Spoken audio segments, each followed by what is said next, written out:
আপনি যেমনটি বলছিলেন যে আজকে থেকে সাংবাদিকদের সচিবালয়ে প্রবেশের একটা কথা বলেছিলেন।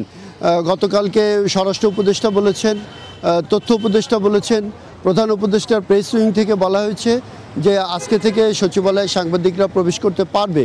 তাদেরকে অল্প কিছু সাংবাদিকরে সাময়িক অনুমতি দিয়ে সাময়িক প্রবেশের পাস দিয়ে তাদেরকে সচিবালয়ে যেতে দেওয়া হবে। কিন্তু আমরা দেখছি যে এখন পর্যন্ত এখানে সচিবালয়ে প্রবেশের অনুমতি পাইনি। আমরা এখনও পর্যন্ত রাস্তায় দাঁড়িয়ে আছি এবং আমরা যতদূর যোগাযোগ করে টেলিফোনে যোগাযোগ করে জানতে পেরেছি স্বরাষ্ট্র মন্ত্রণালয় থেকে যে 2টার পরে একটা সম্ভাবনা আছে সচিবালয়ে সাংবাদিকদের প্রবেশ করতে দেওয়ার।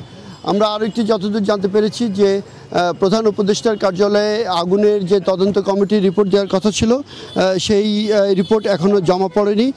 সেই রিপোর্ট জমা দেওয়ার পরে প্রধান উপদেষ্টার কাছে জমা দেওয়ার পরে সাংবাদিকদের প্রবেশের অনুমতি দেওয়া হতে পারে, এমনই একটা আলোচনা আমরা শুনেছি।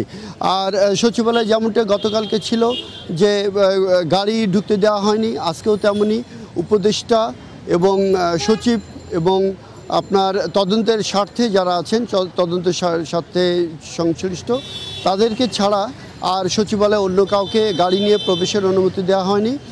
সবাইকে পায়ে হেঁটে অন্য একটি গেট দিয়ে ঢুকানো হয়েছে। এছাড়া সাধারণ যারা দর্শনার্থী তাদেরকেও এইখানে ভেতরে যেতে দেওয়া হচ্ছে না। খুব জরুরি যারা দর্শনার্থী তাদের ঢোকানোর জন্য একটি বিশেষ বুথ খোলা হয়েছে স্বরাষ্ট্র মন্ত্রণালয়ের পক্ষ থেকে। আর এই হচ্ছে অবস্থা, আমরা ভেতরে ঢুকতে পারছি না। যখন ভেতর থেকে স্বরাষ্ট্র মন্ত্রণালয় বা তথ্য মন্ত্রণালয় বা অন্য কোনো কর্তৃপক্ষের পক্ষ থেকে আমাদেরকে অনুমতি দেওয়া হবে তখন আমরা হয়তো ভেতরে ঢুকতে পারবো। এই হচ্ছে আমার কাছে শেষ অবস্থা।